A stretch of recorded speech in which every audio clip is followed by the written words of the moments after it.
Hello दोस्तों, मैं बंटी सिंह आपके अपने यूट्यूब चैनल उत्थान कोचिंग में आपका स्वागत करता हूं और उम्मीद करता हूं कि आप सब लोग खुश होंगे और ज़बरदस्त तैयारी कर रहे होंगे। साथियों, ये जीके जीएस का हमारा 11वां प्रैक्टिस सेट है। 11वां नहीं, 12वां प्रैक्टिस सेट है।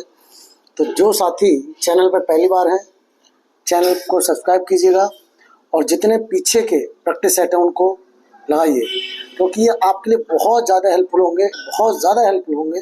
ठीक है, इस यूपी पुलिस के एग्ज़ाम में। तो चलिए दोस्तों, शुरू करते हैं वीडियो को।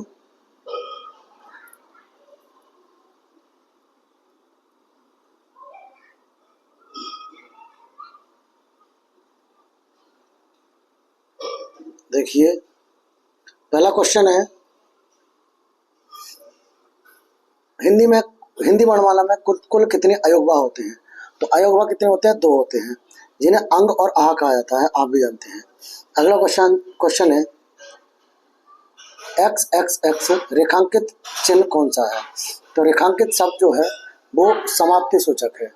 अगला, अगर 3 बार लिखा हुआ कोई भी चिन्ह एक जैसा तो वो समाप्ति सूचक होता है। अगला, निम्नलिखित शब्दों में से एक की वर्तनी शुद्ध है। तो किसकी वर्तनी शुद्ध है? सी की वर्तनी शुद्ध है। एकत्रित में छोटी की मात्रा लगती है, उत्कर्ष में से दूसरा षटकर्ण वाला बनता है, स्थायित्व में छोटी की मात्रा लगती है। अगला क्वेश्चन है, विकारी शब्द के प्रकार होते हैं। तो विकारी शब्द के प्रकार होते हैं 4। ठीक, अगला देखिए, निम्नलिखित प्रश्नों में 4 विकल्पों में से उस विकल्प का चयन करें जो दिए गए वाक्य के अनुसार सर्वनाम का भेद सही विकल्प है। तो सर्वनाम का भेद, मैं स्वयं गाड़ी चला सकती हूँ। तो देखिए, स्वयं स्वयं मतलब निजवाचक, कौन सा बनेगा? निजवाचक। अगर मैं के बारे में बात करेंगे तो मेरा जो मैं आता है वो पुरुषवाचक है, पुरुषवाचक इसमें है नहीं, तो स्वयं के बारे में इसने पूछा है। अगला, जिन संज्ञाओं की विशेषता बताई जाती है उन्हें क्या कहते हैं? तो उन्हें विशेष्य कहते हैं। ठीक, विशेष्य कहते हैं। अगला क्वेश्चन है, पंडित जी हवन कराकर कथा कर रहे हैं। तो कराकर में कौन सी क्रिया है? तो कथा कह रहे हैं, ये बात की बात हो गई। पहले हवन करा दिया ना, तो पूर्वकालिक क्रिया हो गई। कौन सी क्रिया? पूर्वकालिक क्रिया। अगला क्वेश्चन है, क्रिया विशेषण एक भेद है। क्रिया विशेषण किसका भेद है? ये अव्यय का भेद है। किसका भेद है? अव्यय का भेद है। अगला क्वेश्चन है, इनमें से कौन सा शब्द बहुवचन है? तो कौन सा है? जो प्राण है वो बहुवचन है, बाकी सब एकवचन है। अगला क्वेश्चन है, हम चूड़ियां पहन रहे हैं, वाक्य की क्रिया किस काल की है? तो हम चूड़ियां पहन रहे हैं, ये अपूर्ण वर्तमान काल की। किसकी है? अपूर्ण वर्तमान काल की। अगला क्वेश्चन है, कल शायद परीक्षा परिणाम घोषित हो। तो ये इसमें संभावना हो रही है और आगे की बात कर रहा है तो संभाव्य भविष्य हो गया। अगला क्वेश्चन है, अकर्मक धातुओं से बनने वाला और सदैव एक वचन पुल्लिंग और अन्य पुरुष की क्रिया वाला वाच्य कौन सा है? तो मेरे साथियों, ये है आपका भाववाच्य। कौन सा? भाववाच्य। क्वेश्चन नंबर 13 के बारे में बात करते हैं। 13 है आपका, से किस कारक का विभक्ति चिन्ह होता है? तो से जो होता है वो करण का भी होता है और अपादान का भी होता है। तो करण तो इसमें है नहीं, तो ये अपादान का बनेगा। अगला क्वेश्चन है, अनुगामी शब्द में कौन सा उपसर्ग है? अनुगामी शब्द में तो उपसर्ग है अनु। कौन सा है? अनु। अगला क्वेश्चन है, अनग का विलोम है। तो अनग का अग होता है अघ। ठीक, अब अग इसमें नहीं है तो डी ऑप्शन लगाएंगे, अघी। अगला क्वेश्चन है, अनिल का पर्यायवाची शब्द है। तो अनिल किसका होता है? हवा का होता है, पवन का। ठीक, अगला क्वेश्चन है, निम्नलिखित में से कौन सा शब्द निंदा का पर्यायवाची है? निंदा का पर्यायवाची है, तो निंदा का पर्यायवाची कुत्सा है, कुत्सा। आगे, शाखा मृग शब्द का पर्यायवाची है। शाखा मृग किसका है? बंदर का। बंदर मतलब बानर। अगला क्वेश्चन है, अगला क्वेश्चन कह रहा है, संस्कृत शब्द अली अली शब्द युग का सही अर्थ क्या है? तो अर्थ है वही, ये कट गया है, ठीक है, अर्थ। तो पहले अली के माने भौरा होता है और दूसरी अली के माने सखी होता है। ऑप्शन नंबर डी इसका सही हो जाएगा। क्या हो जाएगा? डी सही हो जाएगा। ठीक, अगला क्वेश्चन है, नीचे दिए गए वाक्य के लिए उचित शब्द दिए गए विकल्पों में से चुनिए। जो सबसे आगे रहता है उसे कहते हैं अग्रणी। क्या कहते हैं? अग्रणी कहते हैं। अगला क्वेश्चन है, जो कभी बूढ़ा ना हो उसे अजर कहते हैं। जो कभी जले ना उसे भी अजर कहते हैं। जो कभी मरे ना उसे अमर कहते हैं। जो हमेशा रहे उसे शाश्वत कहते हैं। ठीक, अगला क्वेश्चन है, स्थानापन्न का संधि विच्छेद कौन सा है? तो स्थानापन्न का जो संधि विच्छेद है वो स्थान प्लस आपन है। अगला अच्छा क्वेश्चन है। अगला क्वेश्चन है, अत्युक्ति शब्द में संधि है, तो इसमें संधि है मेरे साथियों कौन सी है? यण संधि। कौन सी? यण संधि। अगला, बहिष्कार का संधि विच्छेद क्या है? तो बहि प्लस कार। कौन सा बनेगा? बहि प्लस कार, ऑप्शन नंबर सी। अगला क्वेश्चन है, नीलकंठ शब्द में कौन सा समास है? तो नीलकंठ में कौन सा समास है? तो बहुब्रीहि समास है। बहुब्रीहि नहीं मिलेगा तब कम धारे लगाएंगे आप। अगला, मैं चाहता हूं कि तुम्हारे साथ खेलूं। मैं चाहता हूं कि तुम्हारे साथ खेलूं, इसमें की आ गया, तो ये कौन सा वाक्य हो गया? मिश्र वाक्य हो गया। कौन सा हो गया? मिश्र वाक्य। क्वेश्चन नंबर 27 की ओर चलते हैं। 27 क्या कह रहा है देखिए। वचन की दृष्टि से अशुद्ध वाक्य क्या है? अशुद्ध वाक्य हमें बताना है। अशुद्ध वाक्य प्रत्येक व्यक्ति यही कहेगा, ये तो ठीक है।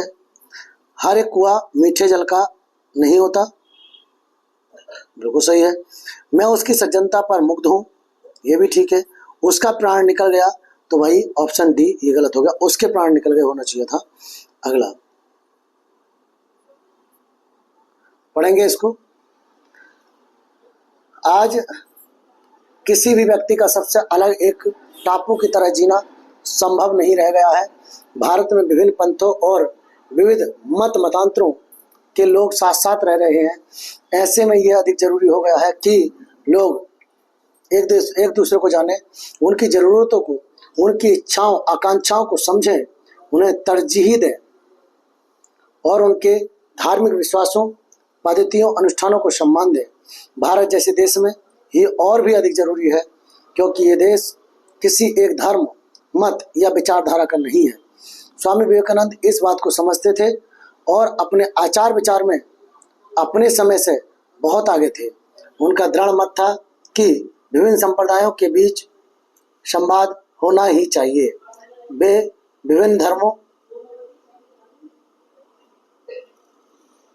संप्रदायों की अनेक रूपता को जायज और स्वाभाविक मानते थे। स्वामी जी विभिन्न धार्मिक आस्थाओं के बीच सामंजस्य स्थापित करने के पक्षधर थे और सभी को एक ही धर्म का अनुयायी बनाने के विरुद्ध थे।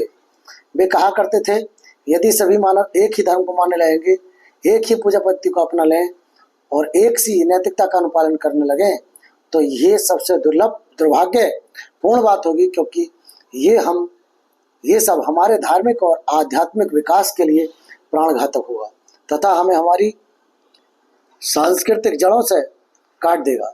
हमें सभी धर्म, संप्रदाय, पंथ विचारों के लोगों को और उनकी विचारधाराओं और उपासना पद्धतियों को उचित सम्मान देना चाहिए।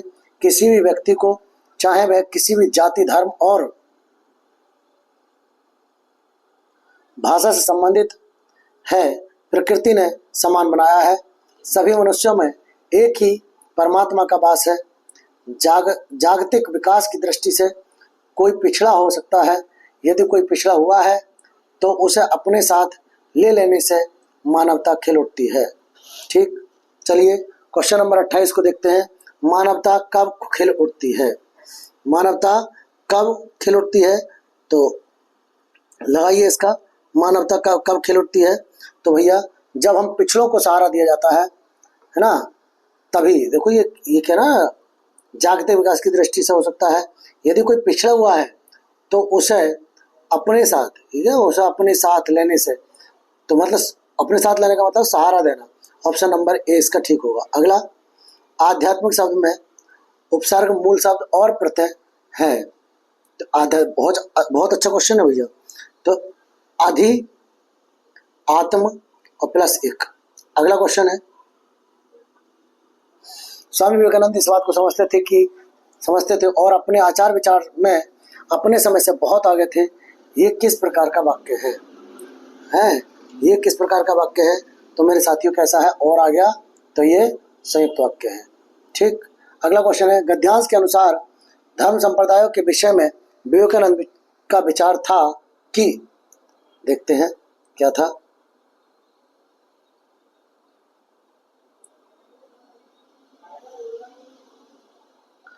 कि केवल हिंदू धर्म की पूजा पद्धति सही है, गलत, ये नहीं था। सभी धर्म समान है और धर्म संप्रदायों की अनेक रूपता जायज और स्वाभाविक है। तो भैया मेरे साथियों, इसका मेरे हिसाब से यही होना चाहिए, मतलब है यही, भी आपका आंसर होगा। अगला क्वेश्चन है, हमारे धार्मिक और आध्यात्मिक विकास के लिए क्या प्राण घातक होगा? तो हमारे इसके लिए क्या होगा? भारत जैसे देश में किसी एक धर्म का पालना, भारत में अनेक धर्मों का पालन, भारत में एक से अधिक धार्मिक विश्वासों का अपनाना या पिछड़े लोगों पर अन्याय करना क्या घातक होगा? तो मेरे साथियों, भारत जैसे देश में किसी एक धर्म का पालन करना ये घातक हो जाएगा। अगला क्वेश्चन, ब्रज भाषा का विकास किस अभ्रंश से हुआ है? तो किससे हुआ है? शौरसेनी अभ्रंश से।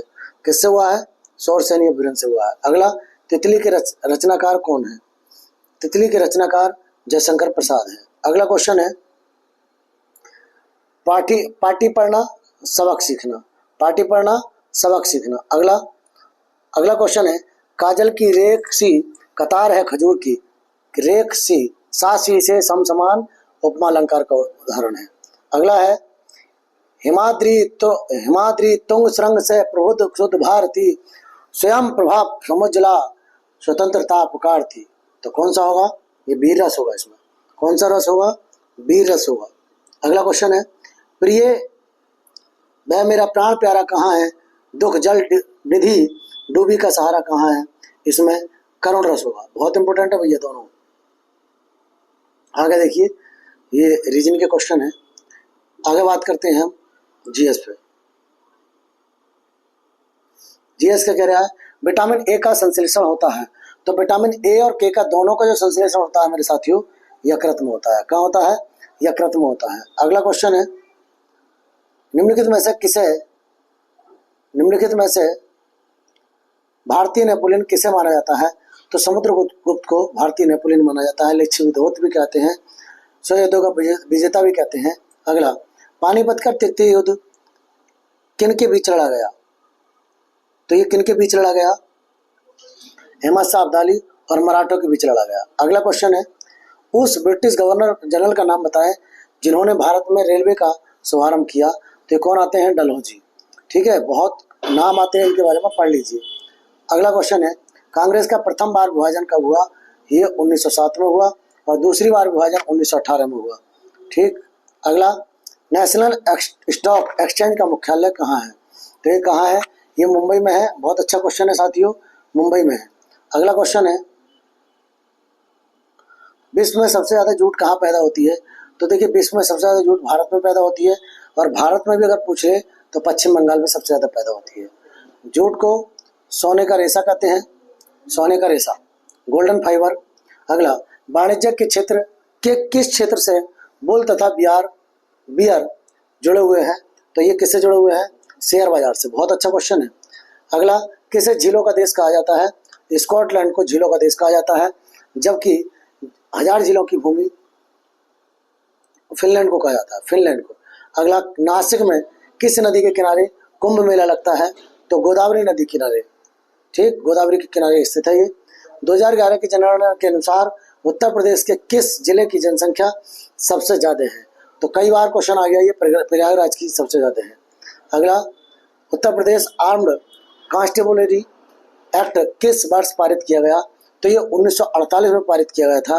अगला क्वेश्चन है, उत्तर प्रदेश का निम्नलिखित में से कौन सा जिला बुंदेलखंड का हिस्सा नहीं है तो ये महोबा बुंदेलखंड में नहीं आता, सॉरी बुंदेलखंड का हिस्सा है, ठीक। बाकी चंदौली नहीं आता, औरैया नहीं आता, एटा नहीं आता, ये आते हैं बघेलखंड में। अगला क्वेश्चन है,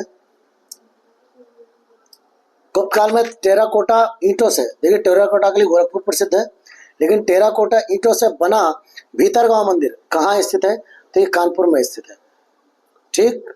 क्वेश्चन नंबर 128 हो चुका है, देखते हैं 129 क्या कह रहा है। 129 कह रहा है, निम्न में से कौन सी भाषा उत्तर प्रदेश की दूसरी राज्य भाषा है? कई बार क्वेश्चन आ गया, उर्दू है। अगला क्वेश्चन है, अंतर्राष्ट्रीय सद्भावना के लिए नेहरू पुरस्कार प्रदान किया जाता है, ये भारत सरकार द्वारा किया जाता है। किसके द्वारा?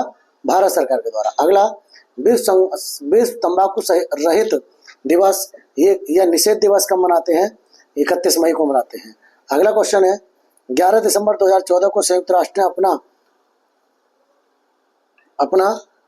69/131 द्वारा योग के अंतर्राष्ट्रीय दिवस के रूप में किसको घोषित किया? तो 21 जून को घोषित किया। 21 जून को हम क्या बनाते हैं? अंतर्राष्ट्रीय योग दिवस मनाते हैं। अगला, महात्मा गांधी के प्रिय भजनों में से एक वैष्णव जन तो तैने कहिए के रचयिता कौन है? नरसिंह मेहता है। कौन आते हैं?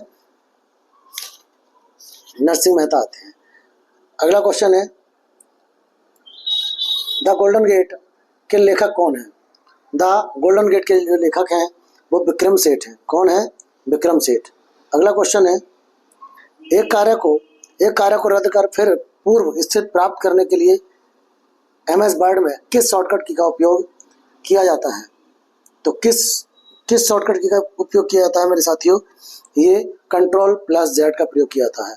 अगला, माइक्रोसॉफ्ट कंपनी किसे संदर्भित है? तो ये बिल गेट्स को संदर्भित है। अगला, राज्य के नीति निर्देशक सिद्धांत संविधान के से अध्याय 4 के किस अनुच्छेद में?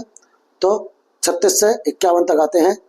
अगला, राष्ट्रपति प्रत्येक कितने वर्षों में वित्त आयोग का गठन करते हैं? तो 5 वर्ष बाद। कितने वर्ष बाद? 5 वर्ष बाद। अगला, सार्क का मुख्यालय सार्क का मुख्यालय कहाँ है? काठमांडू में स्थित है। अगला, लेबनान की राजधानी है बेरूत। क्या है? बेरूत, ठीक। क्वेश्चन नंबर 41 क्या कह रहा है? देखिए, भारतीय साहित्य में आरंभिक 20वीं शताब्दी के मुख्य हिंदुस्तानी लेखक धनपत राय को किस नाम से जाना जाता है? तो मुंशी प्रेमचंद के नाम से जाना जाता है। अगला, हाल ही में भारतीय नौसेना की पहली महिला हेलीकॉप्टर पायलट कौन बनी है? तो कौन बनी है? अनामिका बी राजीव। कौन बनी है? अनामिका बी राजीव बनी है। अगला क्वेश्चन दिया है, हाल ही में भारत जापान समुद्री अभ्यास जिमेक्स 24 कौन सा संस्करण शुरू हुआ था? तो कौन सा हुआ था मेरे साथियों? 8वां हुआ था। कौन सा? 8वां। अगला, 24 जून 2024 से 14 जुलाई 2024 के मध्य आयोजित विंबलडन टेनिस प्रतियोगिता 2024 में पुरुष एकल का खिताब किसने जीता है? तो किसने जीता है? कार्लोस अल्काराज ने जीता है। किसने जीता है? कार्लोस अल्काराज ने जीता है। अगला क्वेश्चन है, अप्रैल 2024 में लता दीनानाथ मंगेशकर पुरस्कार 2024 किसे प्रदान किया गया? तो ये अमिताभ बच्चन को प्रदान दिया गया। अगला क्वेश्चन है, हाल ही में किस देश के अंतरिक्ष यात्री ओलेग कोनोनेंको अंतरिक्ष में 1000 दिन बिताने वाले पहले व्यक्ति बने हैं? तो ये किस देश के मेरे साथियों? ये रूस के हैं। कहाँ के? रूस के। अगला क्वेश्चन है, पुलिकली बाघ नृत्य कार्यक्रम इनमें से किस त्योहार के दौरान होने वाली मुख्य आकर्षण है? तो किसके दौरान? ये ओणम में मनाया जाता है, ओणम में। अगला, निम्नलिखित में से किस त्योहार को पीरल पांडुगा के नाम से भी जाना जाता है? तो किसको जाना जाता है मेरे साथियों? मुहर्रम को जाना जाता है। अगला, जश्न ए रेख्ता क्या है? जश्न ए रेख्ता क्या है? तो जश्न ए रेख्ता मेरे साथियों, मैं आपको बता दूं, ये है उर्दू भाषा का जश्न मनाने के लिए वार्षिक साहित्य उत्सव जिसका आयोजन नई दिल्ली में किया जाता है, वो है जश्न ए रेख्ता। जश्न ए रेख्ता। अगला, कर्नाटक का कंबाला त्योहार किससे संबंधित है? तो ये भैंसों की दौड़ होती है, भैंसों की दौड़। ठीक, ऑप्शन नंबर बी आपका ठीक होगा। चलिए देखिए, ये हम जीएस और रीजनिंग के जो क्वेश्चन हमने करने थे वो सारे कंप्लीट हो गए हैं मेरे साथियों। क्वेश्चन अच्छे लगे हों तो वीडियो को लाइक कीजिए। चलिए मिलते हैं नेक्स्ट वीडियो में। जय हिंद, जय भारत।